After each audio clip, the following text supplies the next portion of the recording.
Hechos de los Apóstoles, capítulo 19.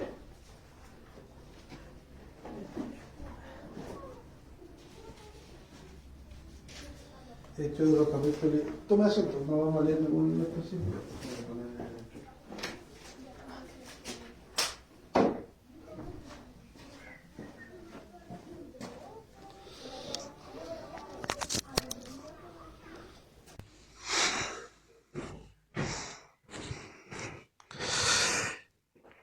Hechos capítulo 19, ¿cierto? Bien. Ya estamos pasando que es un hecho bien importante también. Pero antes de proseguir más allá, quiero hacer un paréntesis en este libro. Hemos visto aquí algunas cosas que obviamente para nosotros son llamativas e interesantes de importancia, porque creemos en la manifestación del Espíritu Santo, creemos que los dones no han sido cesados, que los dones siguen vigentes en la iglesia, pero hay un tema de confusión en cuanto al uso de estos, ¿ya? Yo entiendo y puedo entender que para muchos hermanos digan que los dones han cesado por el abuso que han habido. Eso no lo puedo negar. Sería absurdo que yo niegue que algunos han abusado sobre algunos dones, sobre todo los sobrenaturales que son de profecía, sanidad, el don de lengua también. Algunos han abusado. Pero no porque ellos han abusado quiere decir que han terminado los dones. Por ejemplo, yo pongo este ejemplo muy burdo. Yo he trabajado en banco, he trabajado en minería, he trabajado en constructora, en ferretería, en varios rubros. Y siempre los contadores hacen lo que se le llama en su término maquillaje contable. Maquillan contablemente los informes y lo presentan como que están bien. Lo que pasó años atrás con la Polar. La Polar venía mostrando números bien buenos, pero las finales, pero maquillaban el informe, que las finales eran puras créditos unilaterales, eran inflación, o sea, ellos, para la empresa, tener que una empresa le pida, o sea, una persona le pida un crédito a una empresa, ya sea casa comercial o banco, hay ganancia. ¿Por qué? Porque en el futuro ellos van a recibir tanta plata por algo. Y si esa persona le sigue pidiendo, es mejor para ellos. El negocio del banco son los intereses. Y los intereses, ¿cómo se producen? Cuando usted pide un préstamo. Entre más préstamos usted pida, es más plata para ellos. Y ganan. Entonces, como ellos inflaban unilateralmente, esta persona se atrasó 3 meses, repactemos. Bajémosle la cuota. Entonces, ¿qué es lo que hacían? Interés sobre interés. Más plata. Entonces, se inflaba eso y decía... por ejemplo, el año pasado recibimos por concepto de intereses, no sé, 1 millón de pesos. Para este año, bajo ese mecanismo que hizo la Polar, vamos a recibir 20 millones. ¡Oh, estamos súper bien! Este gerente lo ha hecho súper bien. Y después cuando vieron los informes que estaba maquillado, se descubrieron que era una falsa. Y los clientes fueron a alegar porque ellos no repactaron, sino que la Polar repactó por ellos y le están cobrando interés. Entonces, un hervidor que valía 20 lucas terminaron pagando cerca de 2 millones de pesos. Entonces, eso yo puedo decir, como hay muchos contadores que hacen maquillan informes, hacen fraude contablemente, yo voy a decir, ¿la contabilidad terminó? No. O con los abogados.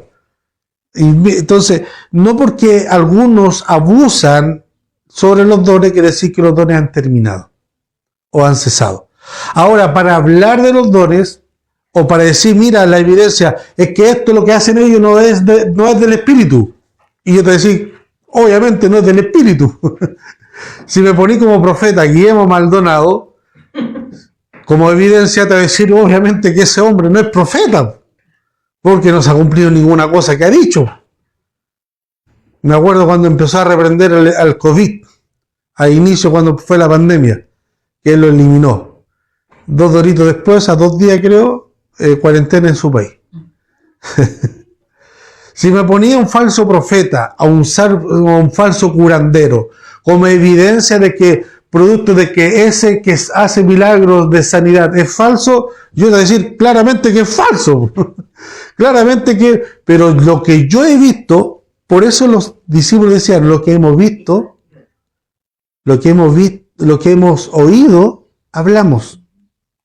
Más lo que hemos visto, testificamos. Yo no puedo decir que los dones, por ejemplo, el de sanidad ha cesado si mis ojos han visto cómo Dios ha restaurado inmediatamente a una persona que estaba enferma en cama, y también he visto milagros paulatinos de sanidad, donde con evidencia esa persona ha tenido sanidad. No puedo negar el don de lengua si cuando nosotros llegamos el 2014 a Vallenar, la hermana que nos recibió empezó a hablar en lengua con hacia mi esposa y nos entregó el llamado. Ahora entendemos que nos advirtió sobre el llamado pastoral. No puedo negar eso. Sería absurdo de que yo niegue esas cosas que yo he vivido. Entonces, cuando hay confusión, cuando hay algo que está mal aplicado, lo sano es erradicarlo. ¡Pum! Se termina. Por ejemplo, no sé, están viendo tele los niños, uno está haciendo desorden y por culpa de ese desorden, el uno que está haciendo desorden, ya se apaga la tele. Y el que estaba tranquilo, yo qué culpa tengo. No importa.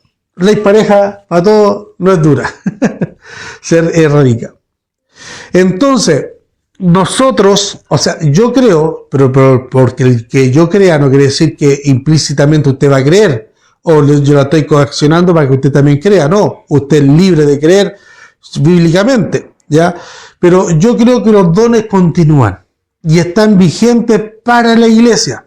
Ahora hay confusión de cómo Dios se manifiesta o los abusos que han habido a través de las profecías, de las sanidades, por ejemplo, aquellos que hacen así, mira, ahora yo puedo hacer un milagro de sanidad. Mira, tengo este mano, lo estoy estirando a mi máxima expresión. Este es más largo, ¿cierto? Mira cómo Dios sana, mira. Y ahora quedaron iguales. Esos milagros están hablando, por hermano.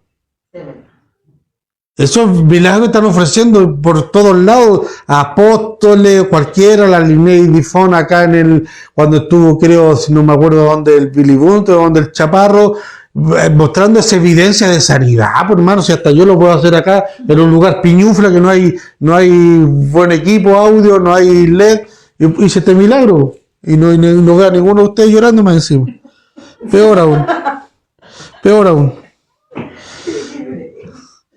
Entonces, lo que quiero hacer aquí un paréntesis, porque hemos visto cómo Pablo ha hecho manifestación o han habido avivamiento en los lugares donde él ha estado. En Corintio, un gran avivamiento, en Éfeso también un gran avivamiento. Pero hay cierta duda o cierto matices, y sobre todo uno de los pasajes que acabamos de leer en el capítulo 19 sobre los 12 discípulos de Juan. ¿Ya? Entonces por el tiempo que hoy día tenemos un servicio especial, no voy a ahondar mucho, pero sí voy a dejar como la introducción para ahondar el próximo domingo, Dios mediante, sobre este tema. ¿Cuál es el tema? Entre la diferencia del bautismo del Espíritu y la llenura del Espíritu. ¿Ya? Entonces, muchas veces nosotros tratamos del mismo tema, el bautismo con la llenura, como si fuesen algo igual, y no son iguales. Bíblicamente son dos cosas totalmente distintas, y dentro del bautismo y también de la llenura del Espíritu están inmersos intrínsecamente los dones del Espíritu, porque una vez cuando el Espíritu Santo nos bautiza, nosotros Él posiciona en nosotros dones que según Él nos reparte a nosotros, no según nosotros queramos, según como Él quiera. Y en la llenura del Espíritu Santo es para hacer uso de esos dones que el Espíritu Santo nos dotó a nosotros para ciertas cosas. Entonces, tratamos de definir o de ver o de relacionar del mismo tema las dos cosas que son totalmente distintas. Una no opone ni anula a la otra, sino que son complementarias. Pablo habla del bautismo del Espíritu, pero de una visión de que cuando somos incorporados en el cuerpo de Cristo. Con el bautismo, si nosotros somos bautizados es porque creímos. Entonces el énfasis no está en el bautismo así, está en la parte de creer. Si nosotros creemos, somos bautizados. Pero la llenura del Espíritu Santo no habla ni se puede tratar como en la incorporación al cuerpo, sino como cuando Lucas lo manifiesta en estos pasajes como un servicio hacia la capacidad que nos llena el Espíritu Santo para hacer un servicio. ¿Ya? Lo que pasa aquí con estos hombres, los 12, que eran de discípulos de Juan, ellos son revestidos del Espíritu Santo, dice, y fueron llenos y fueron bautizados en el nombre del Señor, y habiendo dispuesto las manos Pablo, vino sobre ellos el Espíritu Santo y hablando en lenguas y profetizaban. Como lo había dicho anteriormente, ellos en qué bautismo fueron bautizados. En el bautismo de Juan. Y el bautismo de Juan, ¿para qué lo que era? Arrepentimiento. Él dice, a la verdad yo bautizo en agua, pero viene uno detrás de mí que no soy digno ni siquiera de desatar sus sandalias, que él los bautizará en Espíritu Santo y fuego. ¿Ya? Ese fuego se hace estrechamente relación al Pentecostés. Algunos hermanos sensacionistas dicen que ese es un fuego de juicio. No es así. No toda parte donde sale fuego es para juicio, también es para purificación. Y la purificación muchas veces viene de la mano, bíblicamente, de la santificación. Y la santificación es un proceso donde la escoria, el pecado que mora en nosotros, tiene que ser eliminado. ¿Para qué? Para que quede lo puro, lo que es de Dios, en nosotros y por nosotros. Entonces, Juan dice, yo a la verdad o bautizo en agua. ¿Cuál es el sentido o la palabra de bautizo? Bautizo es sumergir. Cuando usted antiguamente, y la palabra bautizo no es una palabra, por así decirlo, religiosa. No es una palabra de uso clerical, sino que Pablo toma la expresión de aquellos artesanos que tiñen la ropa. Cuando querían teñir la ropa de un color X, ¿qué es lo que hacían? Sumergían toda la ropa, la sumergían y la mantenían ahí, hasta que tome ese color. ¿Ya? El bautismo es eso, sumergir, hasta que quede ahí, hasta que salga un nuevo hombre. Puede pasar media hora, una hora ahí bajo el agua, no, mentira. No, pero el sentido, Pablo toma de eso, toma de ese ejemplo de los artesanos para sumergir la ropa para que cambie el color completo. El bautismo de nosotros es eso. Muere el viejo hombre, técnicamente, y nace alguien nuevo. Para esto Lutero dijo, yo creía que en las aguas del bautismo el viejo hombre iba a morir, pero el muy desgraciado sabía nadar, que lo persigue. Entonces, el bautismo, cuando nosotros nos sumergimos en agua, no es para perdón de pecado. No, eso ya ocurrió. El bautismo del Espíritu. El bautismo en agua es el reflejo externo de lo que Dios ya ha hecho en nosotros internamente. Al igual que la mesa de la Santa Cena, el bautismo es un acto solemne. ¿Por qué razón? Porque en ese acto solemne, así como es el casamiento, en ese acto solemne, yo le estoy diciendo a todo el mundo y a todos los demás, yo sigo a Cristo. Los preceptos de Cristo o la cosmovisión de Cristo tienen que reinar en mí. Por ende, en ese acto, ustedes me tienen que juzgar como cristiano. Todo lo que yo haga, todo lo que yo piense, todo lo que yo deje de hacer, todo lo que deje a un lado, todo lo que ahora empiezo a hacer y pensar, tiene que juzgarme bajo como un cristiano. Entonces, algunos dicen, no, que con la vara que uno mide será juzgado. Cuando nosotros bajamos a las aguas, nosotros somos desde ya en esa hora, usted y yo y el mundo, puede tomar la vara de cristiano y juzgarme. Porque por nuestros hechos nos van a conocer. Entonces, el bautismo es algo tan solemne como la mesa del Señor, porque yo estaba haciendo públicamente algo.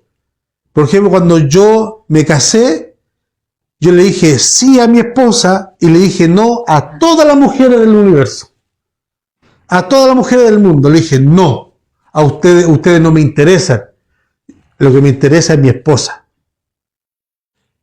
Entonces, según ese acto de compromiso que yo hice en el altar, me van a juzgar. ¿Cierto? Bueno, ¿y este por qué está coqueteando con una compañera de trabajo? ¿Y este qué está haciendo? ¿Por qué está haciendo esto otro? ¿Por qué está haciendo esto aquí y allá? ¿Cierto? ¿Por qué? Porque ya le dije al mundo, júzguenme ahora como un hombre casado, no como un hombre soltero. Y esa es la medida en la vara. Entonces usted como cristiano, lo que piense, la reacción y todo, yo lo puedo medir y juzgar como cristiano libremente. Y no facharme ahí. Yo no juzgo porque yo no soy quien para juzgar. Usted no es quien para juzgar. Si esa es su filosofía, usted no ha leído la Biblia. Y tiene miedo de que los otros le juzguen. Por eso no quiere meterse más allá. ¿Ah? Lo que leímos la otra vez, ¿por qué el mundo nos acerca a la luz? Para que sus obras no sean reprendidas. Lo que dice Juan 3:16 más abajo. Para que sus obras nos acerquen a la luz, para que sus obras no sean reprendidas. Entonces alguien no quiere juzgar porque así nadie me toca. Entonces, estos hombres, estos discípulos, fueron bautizados, sumergidos en agua para arrepentimiento. Lo mismo pasó, pasajes más arriba, con Apolos. Apolo también se bautizó, ¿bajo qué bautismo? Bautismo de Juan el Bautista. Y él seguía predicando ese evangelio, y él se arrepintió porque bajó a las aguas del arrepentimiento. Pero un evangelio incompleto. Cuando nosotros podemos llamar evangelio incompleto es cuando solamente tenemos el evangelio hasta la cruz. Que eso es legal, o sea, es pura ley. Que el Mesías viene, por ende, como viene, comportémonos bajo la ley antigua, porque el Mesías viene, porque aún no está el pacto de la Santa Cena. No está el pacto de que por Cristo nosotros somos salvos a través de su muerte, porque ese era el evangelio. Entonces, ¿cuál es el evangelio completo? Sí, el Mesías estaba profetizado. Para cumplir con el requisito de salvación había que cumplir todas estas leyes hasta la cruz. Y en la cruz, Jesús dijo, consumado es. O sea, todo eso para atrás fue consumado en Jesús. Pagado, asumido, cancelado, trabajado, todo. La palabra consumado se ocupaba en esa época para muchas cosas, pero los tres más importantes eran para pagar cuentas. Si usted tenía una deuda, usted va a la casa comercial hoy día, paga la deuda y ahí le puede anotar consumado es, o tetelestai, consumado es. Cuando un artista terminaba su trabajo y veía que no tenía ninguna falla, no había que arreglarle nada, no había que hacerle nada, decía tetelestai, consumado es. Este trabajo, esta obra de arte ya está lista, está perfeccionada. Y la otra es contable en la parte artística. Y cuando un amo le encargaba un trabajo a un esclavo, él iba, el esclavo, volvía y le decía, mi amo tetelestai, el trabajo que tú me encomendaste ya está hecho. Está terminado. Entonces, Cristo hasta la cruz consumió todo lo que nosotros teníamos que hacer. Y el Evangelio completo es eso más lo que Cristo hizo hacia adelante. Ese es el Evangelio completo. El Evangelio completo no es que si usted cree más en los dones, no cree más o menos los dones, cree o no cree en la manifestación del Espíritu Santo. Eso es secundario, y Dios va a trabajar según la característica de cada uno de nosotros. No porque usted, si cree en los dones y espera y ora por la llenura del Espíritu Santo, va a tener que actuar igual como actúa el otro, si como danza el otro, como habla en lengua el otro, como actúa el... No, si eso da igual. Si la manifestación del Espíritu Santo no solamente se limita en hablar en lengua y en danza o en profecía, también hay otros múltiples dones que Dios capacita para el cuerpo de Cristo. ¿Ya? Entonces, estos hombres que recibieron, que estaban hablando con Pablo, le dijeron: nosotros no hemos oído hablar de un Espíritu Santo. Yo creo que es mentira. Si hubiésemos escuchado el mensaje de Juan, Juan hablaba de que Jesús iba a bautizar con el Espíritu. Entonces yo creo que eran unos discípulos a media nomás, pero se bautizaron en el bautismo de arrepentimiento. Ahora ellos, cuando Pablo le impuso las manos, empezaron a profetizar y hablar en lengua. Ahora tenemos el otro caso de Apolos. Apolo tenía el evangelio incompleto, que era que Cristo venía. Le faltaba que ya vino, murió y resucitó. Y lo tomó Aquila y Priscila. Le enseñaron.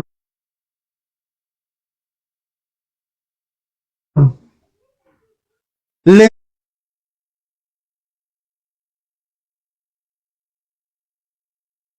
enseñaron todo esto. Y lo más probable es que también le hablaran sobre el Pentecostés. Pero no vemos un relato que diga que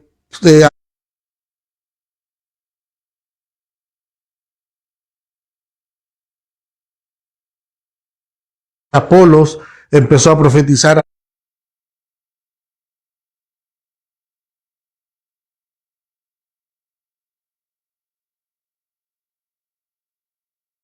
hablar en lengua. ¿Fue lleno del Espíritu Santo? Fui, sí.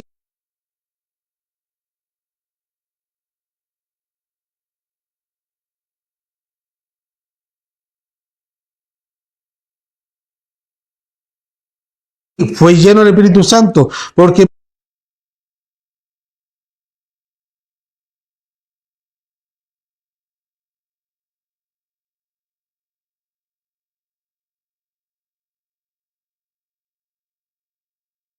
más adelante dice: y fue de gran provecho a los que por gracia le habían creído, en que la predicación que Apolos hizo a los hermanos de Acaya.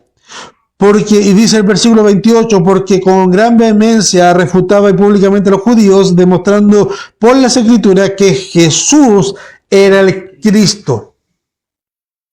Una cosa es entender intelectualmente que Jesús es el Cristo, y otra muy distinta es creer en nuestra vida que Jesús realmente es el Cristo. Amén.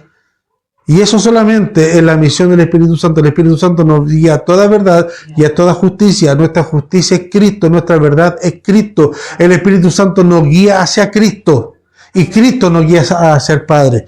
Entonces, el bautismo es una cosa, pero la llenura del Espíritu Santo es algo totalmente distinto. Por ejemplo,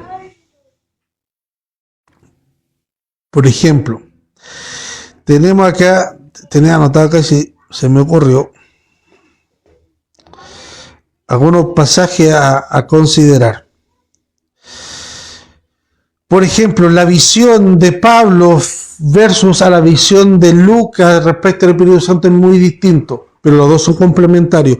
Por ejemplo, Pablo habla una vez sobre el bautismo del Espíritu, mientras que Lucas habla 3 veces.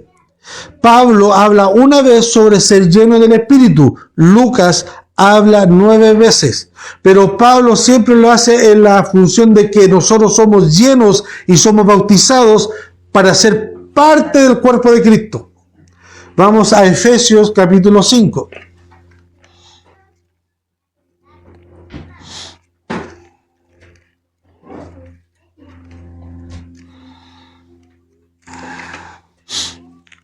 Perdón, a ver.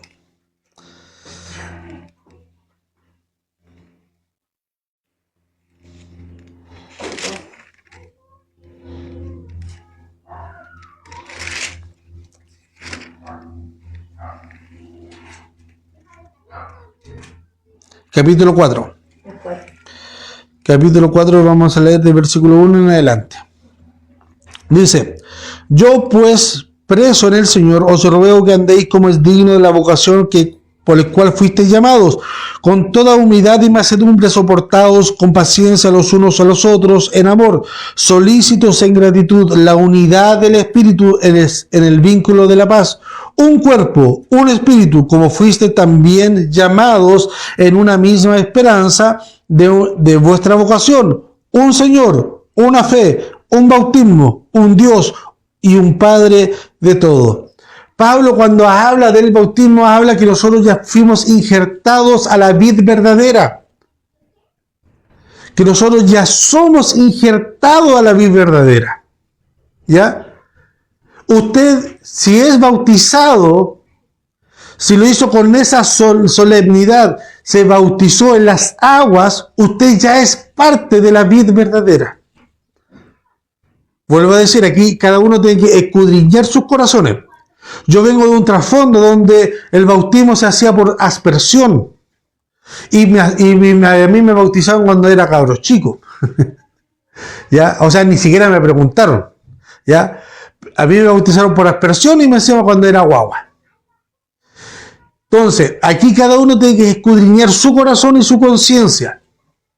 Si usted se bautizó genuinamente en las aguas, ya sea por aspersión o por sumersión, yo no tengo, en mi postura no tengo problema.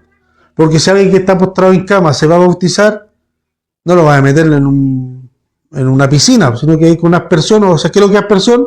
Chorrearle agua en la cabecita y eso es todo. Si alguien está en el hospital, alguien está convaleciente, no puedo, es que así dice la Biblia, entonces no es salvo, no. Pues, incluso hay un relato, si no me acuerdo si es Justo González, dice que en la antigüedad, cuando la iglesia era perseguida y no había lugar donde bautizarlo en agua, ¿sabe dónde se bautizaban?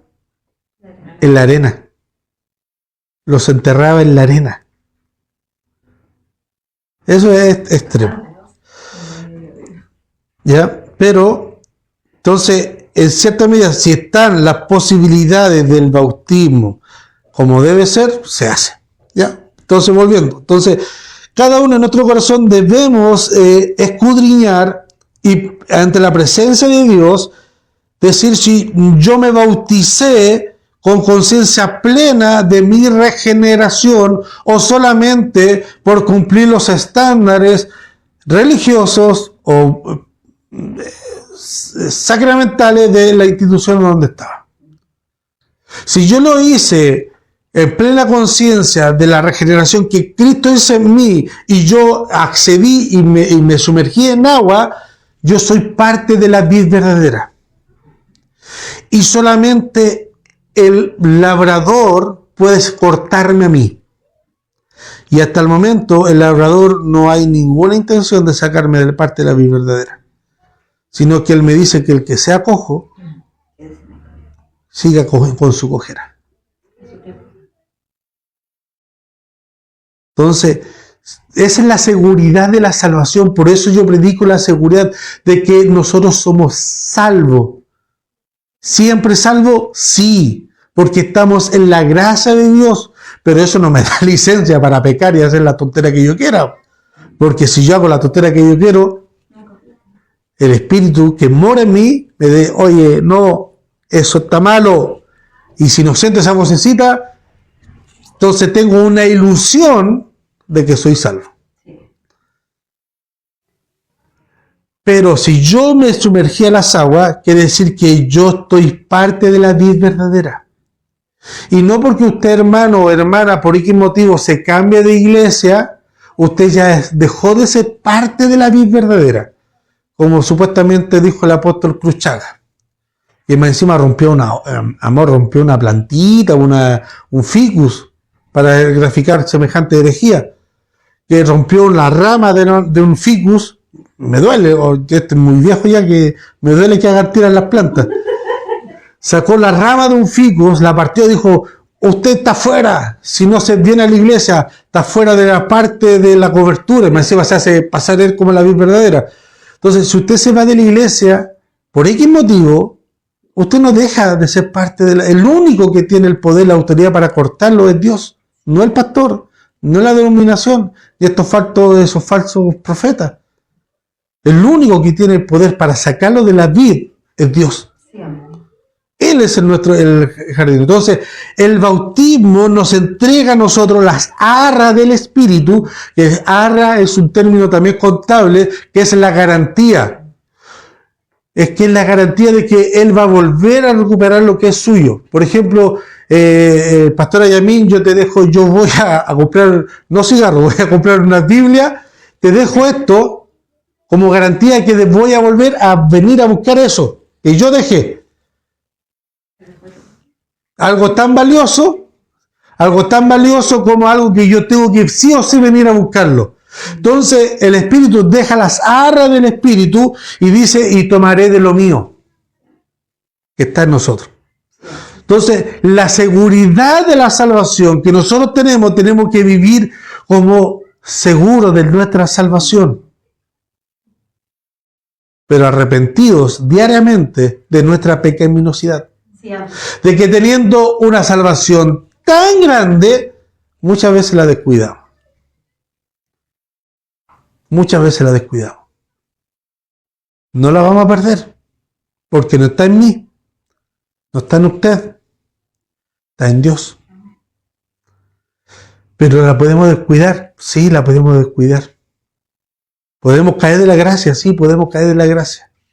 Pero el bautismo, como lo presenta Pablo y lo habla, el bautismo Pablo lo presenta como la incorporación al cuerpo de Cristo. En cambio, cuando Lucas habla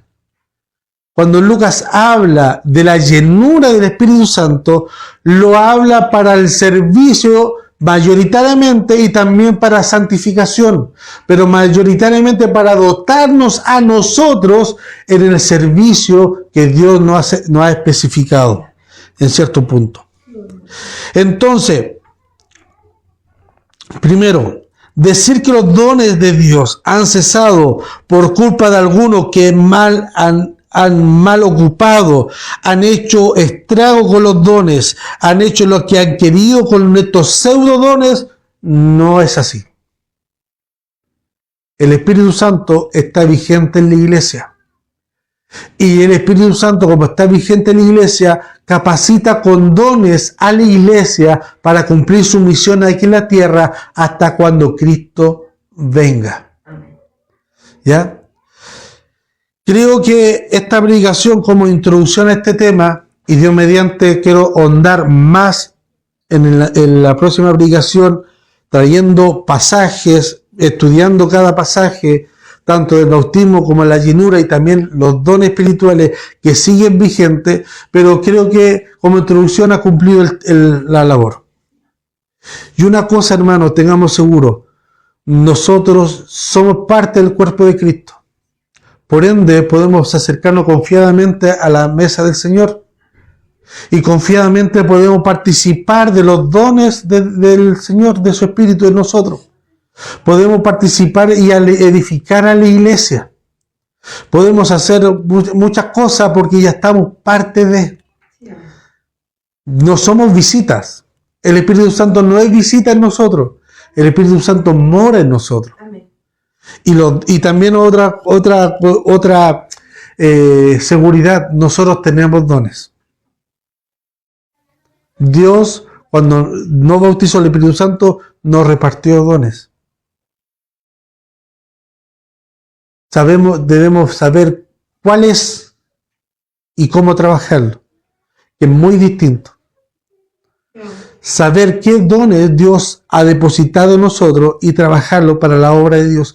Cada uno de nosotros, el más mínimo, el más que está recién partiendo, al más antiguo, tiene dones y tiene que trabajarlo. Algunos, como en la parábola, el amo le entregó 5, 2, 1, pero le entregó. ¿Y cuál fue el enojo del amo cuando volvió con aquel que no hizo nada? Es precisamente eso, que no hizo nada. Ni siquiera lo llevó al banco para que le diera interés. No hizo nada. Y se enojó con ese hombre. Todos nosotros tenemos dones. Dios nos ha capacitado nosotros con dones. No, que este en el mundo era bueno para hablar, entonces pues, lo más probable es que sea predicador. Como que tenía buen... No es por nuestras capacidades. Es por lo que Dios ha puesto en nosotros. No es por nuestras capacidades, nuestras habilidades. Es por la gracia de Dios en nosotros. Y eso debemos descubrirlo y debemos verlo. Amén. Amén. Póngase de pie y oremos al Señor y demos gracias por su palabra. Eterno y buen Padre Celestial, te damos muchas gracias, Señor, porque en esta hora, Padre Celestial, en este día tan especial, en este tiempo de consagración como iglesia que presentamos a ti ofrenda, nos acercamos a la mesa y también entregamos un ayuno congregacional, Señor. Tú nos hablas de la maravilla de que tu gracia, tu bondad, tu persona nos ha hecho a nosotros. Tenemos la bendición de congregarnos. Tenemos la bendición de participar a la mesa de la comunión. Tenemos la bendición que tu Santo Espíritu more en nosotros. Tenemos la bendición que tu Santo Espíritu trabaje en nosotros y por nosotros, Señor. Y también tenemos la bendición de que tu Santo Espíritu nos capacita con dones celestiales. Gracias, Señor. Gracias, Señor, porque son muchas las cosas que tú haces por nosotros.